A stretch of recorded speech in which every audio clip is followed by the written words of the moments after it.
Do it. Welcome to part two. We're joined by Julian. I just had to go to the toilet there for a quick leak. Yeah, you were saying, Julian, what we were talking about there. Dillian White, wasn't it? Yeah, listen, good luck to him, but just give us an opponent, give us a date, get serious, and just stop calling that everybody out every 2 minutes. And I just making comments that all these big fighters, they've not got records that are ultimately that flattering under close inspection. Fury's had what, two defenses, is it, of his world title?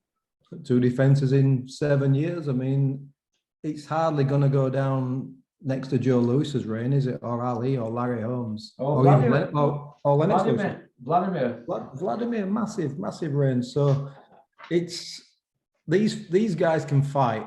These guys are entertaining. Nobody's criticizing that element of it.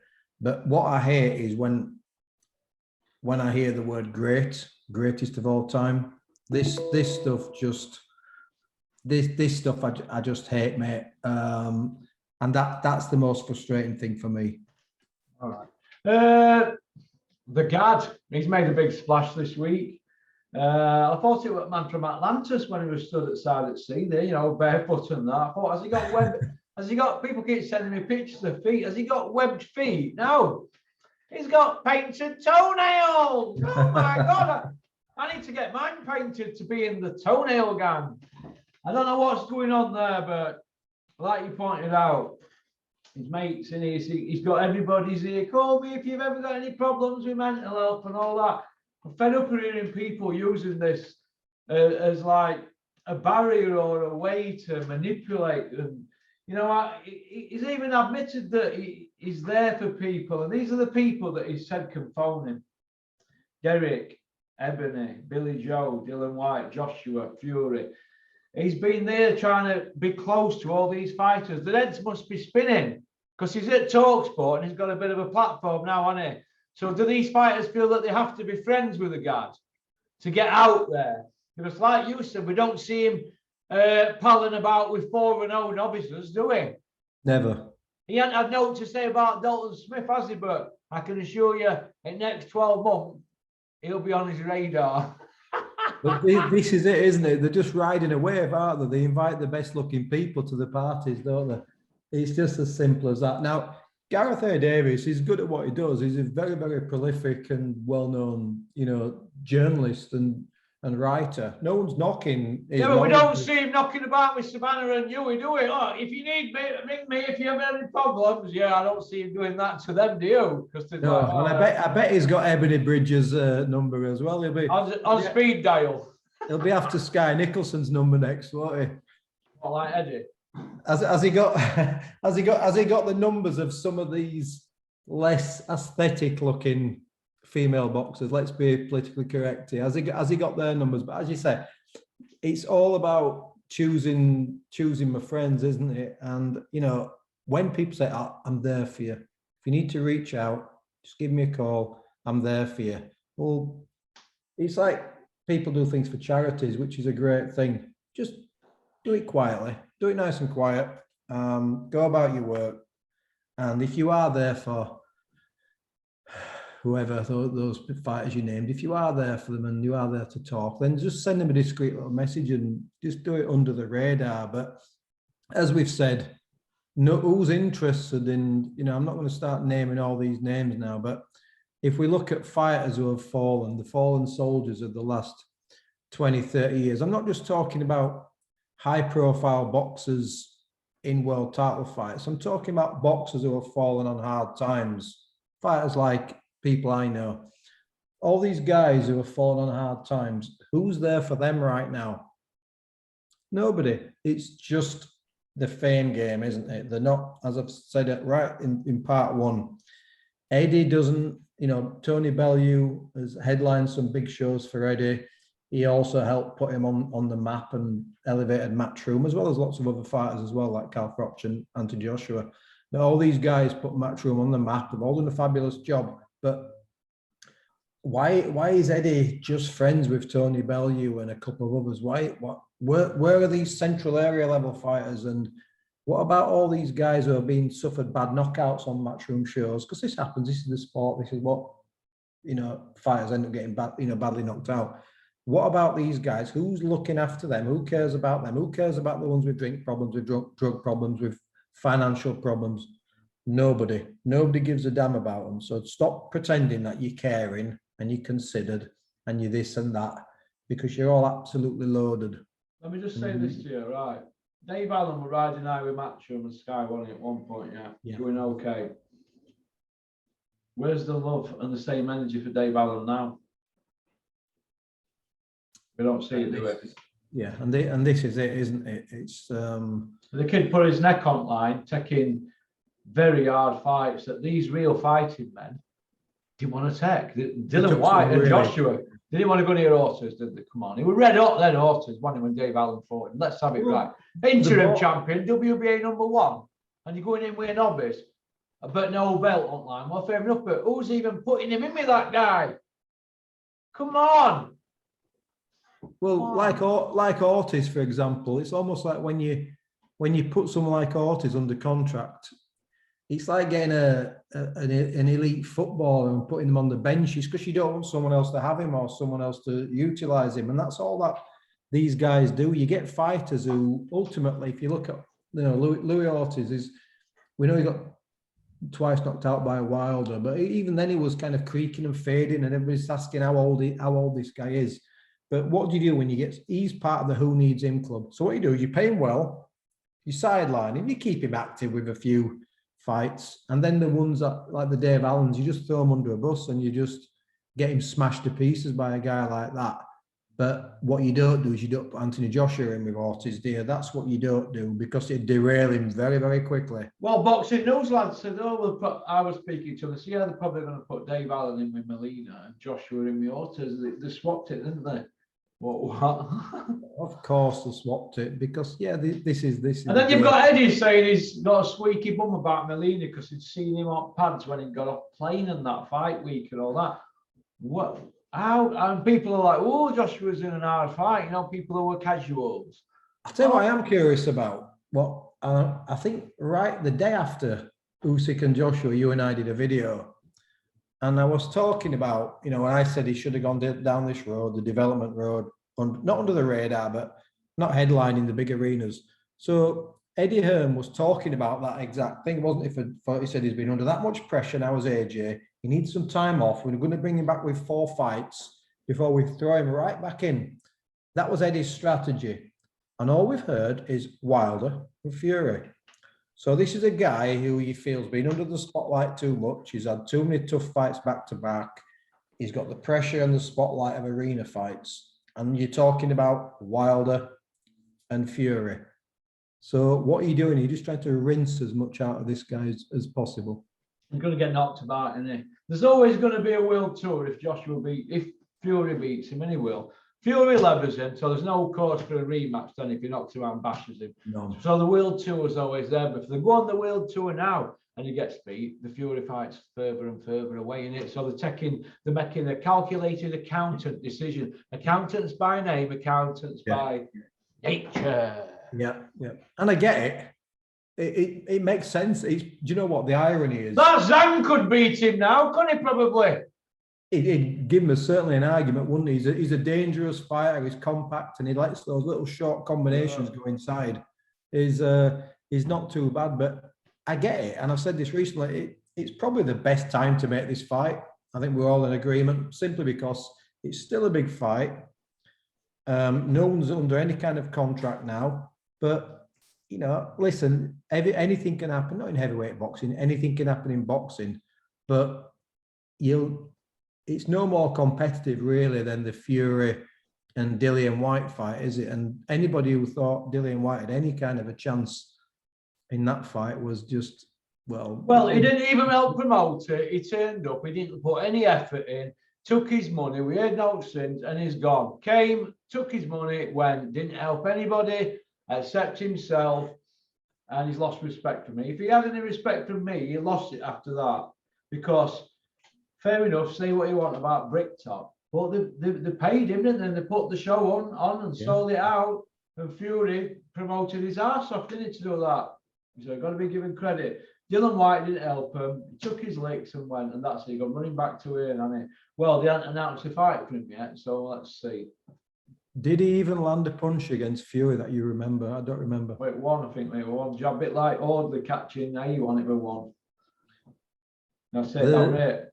And then they're not exactly heroic challenges. These are the Audley Harrison and Dillian White. You know, you wait all your life for a chance at the greatest prize in sport, and I still believe it is the greatest prize in sport. You wait all your life for this moment, and you throw a couple of overhand rights that look like you know, a fast bowler, and that's your effort after a 3-4 month camp and being mandatory for 4 years. Your token effort is a couple of overhand rights that almost hit someone in the back row.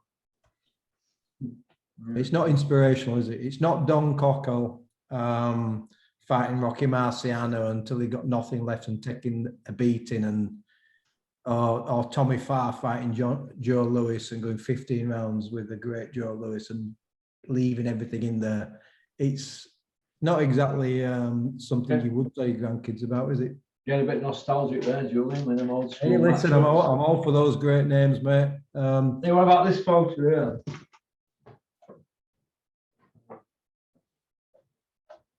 You can't beat those Gentlemen, classic who wrote, do you know what? I forgot the name of the book, but I've got it on. The gentleman, probably tell me if he's watching it. He sent me this in. He grew up with the three brothers. What are the names? I forgot the names. Then he beat one of them, beat Ray Robinson. Oh, Turpins. I can see Lewis. Oh, it'll beat Ray Robinson from England. Randolph Turpin. Yeah, well, that's it. Turpin brothers. My memory's not very good, is it? It's all right. I can just see Joe Lewis on the right. Nice picture, that, isn't it? It's a beautiful picture, is that? He sent me that. He sent me his book as well, and a really nice guy. But yeah, okay then.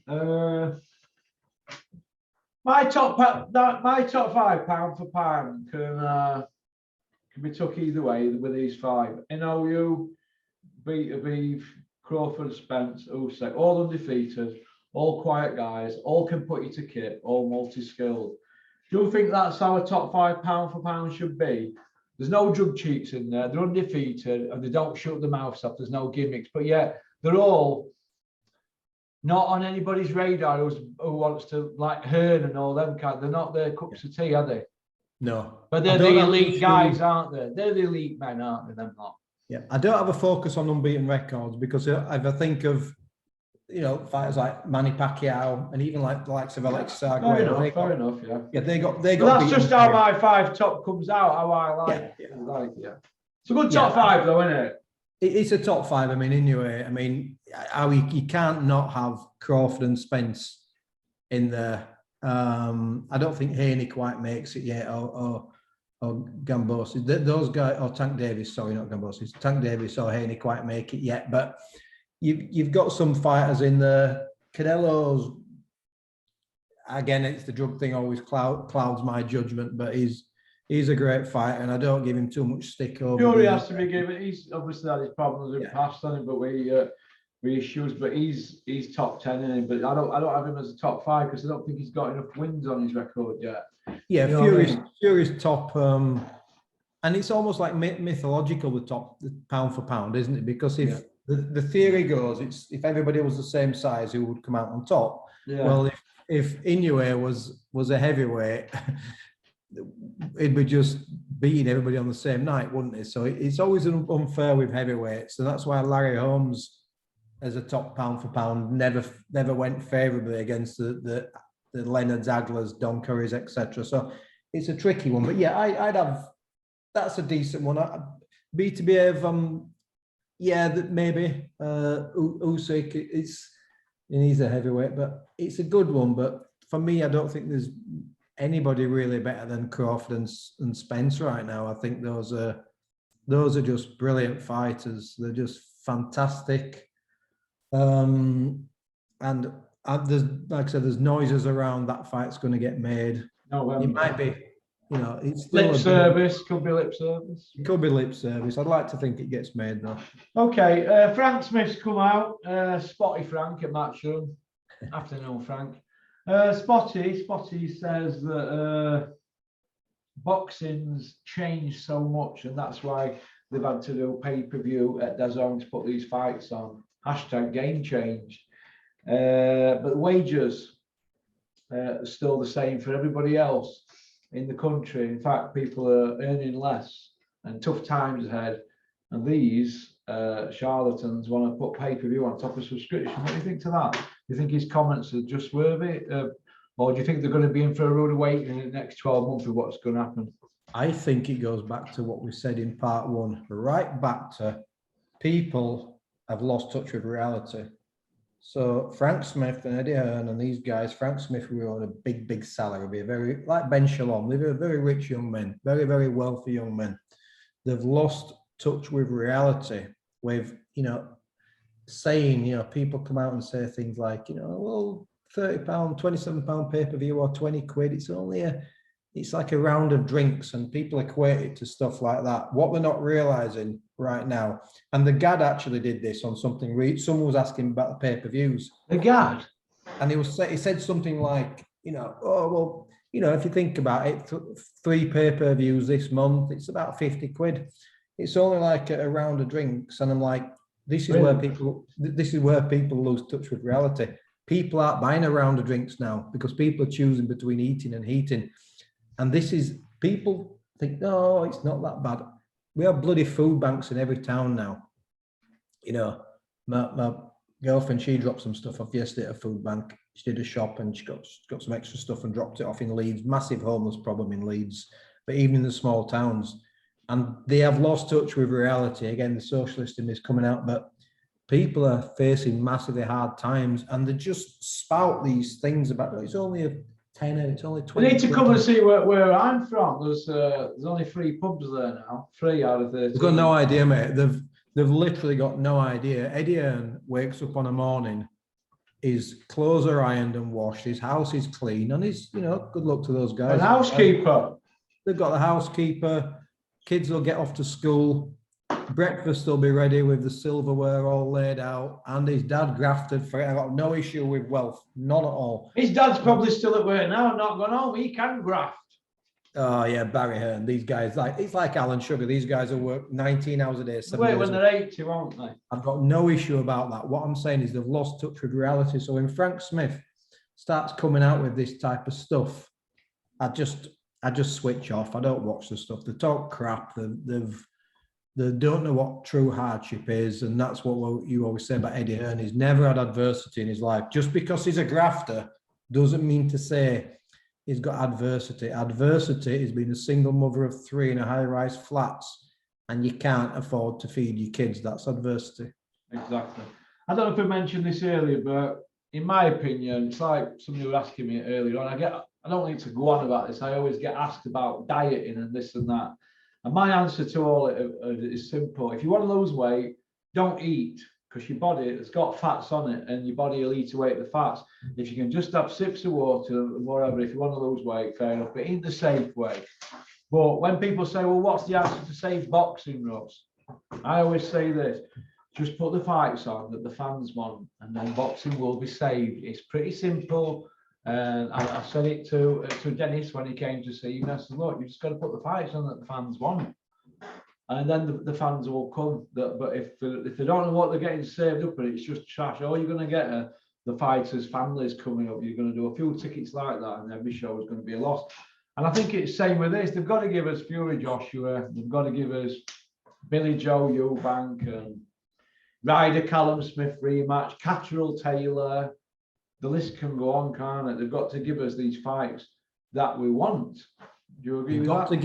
They've got to give us the fights that we want at every single level, not just at world championship level, but once you've learned your craft, it's like, when have you learned your craft? Some of these kids who are 16-0 now, and they haven't beat anybody with a winning record.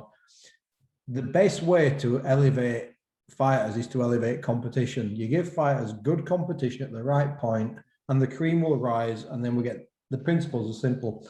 Then we get the right fights, and that's what people want. So like Dennis puts on these shows, and it's difficult, but sometimes you can have 10 or 15 fights on a show and you can earn not a lot. But if you put the cream on, and matchmaking's an art, Dennis will tell you that. It's a real difficult art, is matchmaking. But for me, if I was a manager and I was working with other managers and other promoters, I had a couple of kids who were 8-0, 7-0, put them together, match them, because that's what boxing needs. Boxing wants to see the best fight the best. You know, I'm going to talk about the 80s quickly, but that era, Ray Leonard would not have been Ray Leonard without Duran, Earns and Hagler. He would have been a brilliant fighter, but if he'd gone a certain route and only got the easy fights and that, he wouldn't be remembered how he's been remembered, and neither would all these greats. It's facing elite competition that elevates fighters and brings the best out of fighters. And, you know, we saw Fury against, you know, Wilder. We saw those fights, and we saw the best of Fury because he was pushed. He was in with a dangerous puncher, and Wilder, certainly in the last fight, was a brilliant fight. He pushed him all the way. Yeah. So if you put the right fights together, you get the great fights, and you get the ones that people remember. And who really cares about unbeaten records? I don't care about unbeaten records. You know, we got a great fight with, you know, like we go back to Gatti and Ward, don't we? You know, Gatti and Ward, they were not the elite of the division, irrespective of what titles they won. They were not the elite. They'd been soundly being beaten by the top fighters in their respective divisions. But you put them together, and they had a trilogy, and everybody remembers Gatti and Ward and the trilogies. And nobody will go up to Mickey Ward and say, oh, you see, I remember when you got beat by so-and-so. People will talk to him about the Gatti fight, and people remember him for those Gatti fights. And Dennis and all these other managers and promoters, there's two things you need. And I'm not teaching these guys to suck eggs. You need to have an eye for talent, not just signing the guy who's got 5 national titles, but you need to have an eye for talent in terms of potential. Yeah. That's something that Steve Wood's always been good at. If you get a guy, just because he hasn't won a national title doesn't mean he's got potential. So pick him with the right people, the right time, and match him right, you can bring him through. So you need to have an eye for talent, but you need to be in touch with what the fans want. Yeah. And they've all gone down this route of ticket sales, fighters having to sell tickets to the friends and the family, or else they can't get matched. And they've all got this safe route right now. All these managers, all these local, not talking about the massive shows, we're talking about all the shows out there.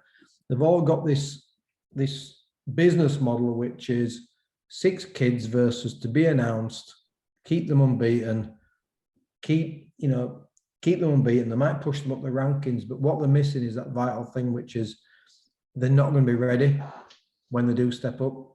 And that's where I think probably Dalton Smith's been match right for me. I know people are saying we could push him quicker, but he's winning his fights, but he's got competition in there with him. And I think for me, it's about, let's get the best fights out there, because, boxing is the best sport in the world when it's done right. Yeah, we've been down this road before with Conor Benn, like everybody was saying we're going to fight Ivanishин, and I shouted it from rooftops. What they've done to David Ivanishин, and Conor Benn is nothing short of scandalous, in my opinion.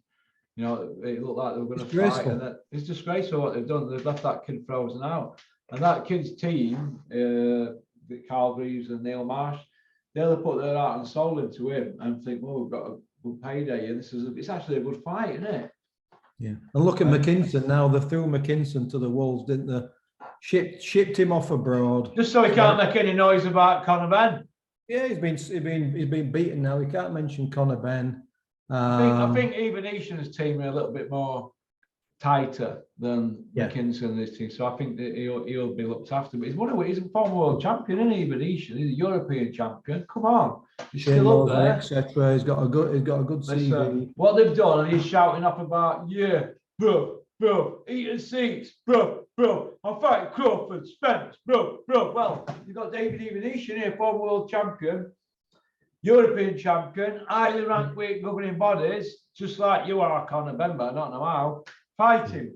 But anyway, right, 3 things left to talk about. Yep. We'll finish off on Triple G Canelo one. I've got 12 minutes left. Right, McGuigan's come out and he said regarding AJ situation, sack the lot, swerve Fury, rebuild. Do you agree? That's Barry McGuigan, obviously former pound for pound, a superstar back in the day, on it, knows his boxing. You like to say, wouldn't you? And so does his lad, who's a top trainer. Do you agree with them, McGuigan's? 1000% agree. If you want to develop the fire, that's what I would do. But I'd definitely sack a lot of them and get rid of them all.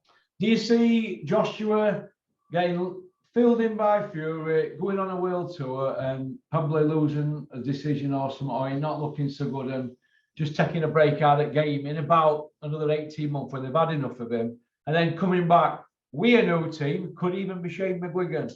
Stranger things have happened. What do you think, Julian? That's probably what he'll do. They reinvent themselves, don't they? They tried to reinvent himself after the Usyk first fight. I've got a new team. I've got Robert Garcia, boom, boom, boom, boom, boom. And now he's going to have to reinvent himself again. And this is just what they do. And look, it's like we won't go into it. It's like the Billy Joe Saunders. He can still come back and have a big fight because he's Billy Joe Saunders. But we all know that he's inactive, he's out of shape, and it won't go anywhere. It won't be a fight that matters. And that's what happened with Joshua. If the Fury fight happens, I'm not going to say it will or it won't, because you get to that stage, don't you? Tell me what channel's it on, how much it's going to cost me, and I'll watch it because I'm sort of tired of waiting for it now. But Fury will thrash him. He won't take his eye off the ball like people are saying. He's a professional, consummate professional. Fury will absolutely tank him. Then they'll say, well, what do you expect? He needed confidence builders and da-da-da-da-da. So Joshua will then probably go away and lick his wounds and reinvent himself for a short while, and he'll go away with 300 million in the bank, and everybody's happy. And then what happens then? Everybody try and get it all off him. Well, that's what they do. I'd like to think that nobody could ever spend 300 million, but Holyfield did, didn't he? Mike Tyson and Holyfield did. Mike Tyson and Holyfield spent 300 million. I know the taxation system's massively different in the US, but still you pay your taxes, don't you? But yeah, one of the saddest things I heard about 10 years ago was when Thomas Hearns had to sell his old robes and his shorts as memorabilia because Hearns. Riddick Bowe did. I mean, that's so. Who's, in fact, while we're on that subject, then go back to Thomas Hearns. You could argue it's his own fault, bad investments, or whole whatever. family borrowed money off him for years, didn't they? Who's looking after Thomas Hearns now? Where's Bob Arum? Bob Arum, billionaire. Has he been helping Tommy out? Only people helping Tommy Hearns out now are them people that are putting him on an evening with Tommy Hearns. They're all his friends now. They will want to pounce him about and make money off his name. That's it. Okay, the cancellation of boxing when the Queen, Her Majesty the Queen, sadly passed away. What did you think to boxing being, well, binned just before weighing? Right. Other sports going on like rugby, horse racing, but football and boxing copped it, didn't they? Yeah. First of all, inconsistencies I don't like. So I understand people's frustration at the boxing being cancelled. But what I will say personally, and I'm not a huge royalist, but I was saddened by the death of the Queen. I didn't have a massive issue with it. And it's probably because now I put boxing in context. It used to be a massive part of my life. And I always say now, and I say this all the time, it's only sport. That's all it is. It's not just sport to Peter Fury and Savannah Marshall and the other girls who have put the graft in. They'll get another opportunity. I think it's unlikely all those fights will happen, by the way. I think you'll see the odd cancellation. No one's going to go injury-free for the next bill. But I hope we get those 2 headlines again. But I didn't have a massive issue with the cancellation.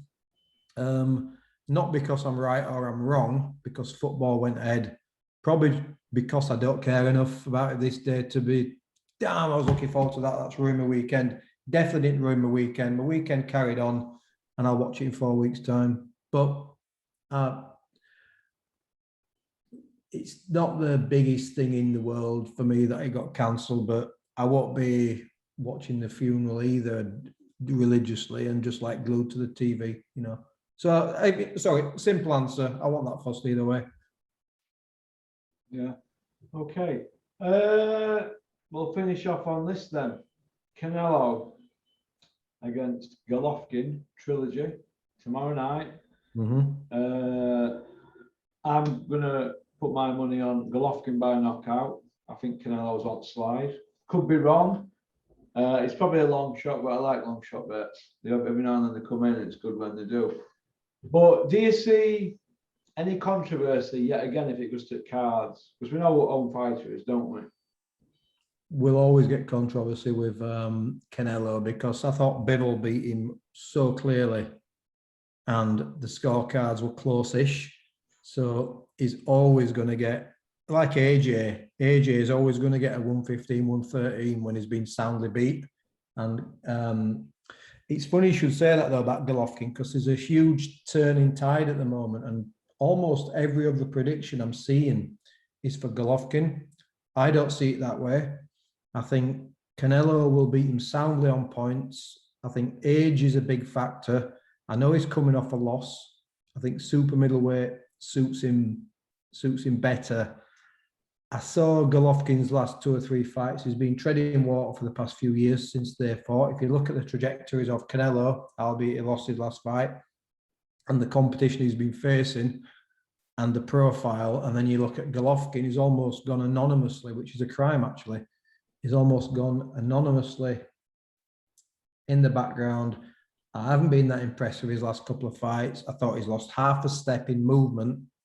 His chin will always be like absolute granite.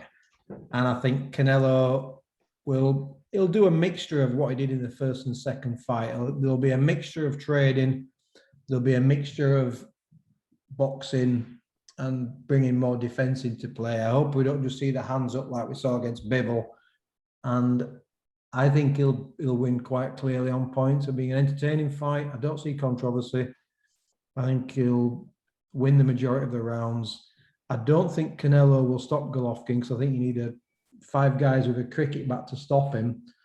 But I wouldn't be surprised to see him put a beating on him in the last 3 or 4 rounds. Although sentimentally, I would like Golovkin to beat him because I love when Canelo gets beat, actually. I want to see Golovkin punch him upside down. Put hands on him, as Terry says. What are the questions and time, Julian? More or less. So thanks for coming on. Is there anything you'd like to say or add before we part? We've covered a lot of stuff. Always like the Friday catch-ups. Always like the good comments that we get. Again, anything that I've said in terms of the performance-enhancing drugs and all that kind of stuff, none of it's meant to offend. It's just, I think there needs to be a bigger discussion about things that we're not having right now. And I would encourage the Boxing Board of Control, all the promoters, all the managers to clean up the sport and to get rid of drug cheats once and for all and get them out of the sport. Good. That's brilliant. Well, listen, have a great weekend, Julian. All the best. Too, mate. And I'll speak to you again. Bye-bye. All right, catch you later, mate. Nice hustle. Good. Bye. Well, that were Julian. Enjoyed that. Always takes a bit of concentration when Julian's on because he's a bit sharp, isn't he? 1:45 on Friday. So we'll get these out at some point. I don't know when.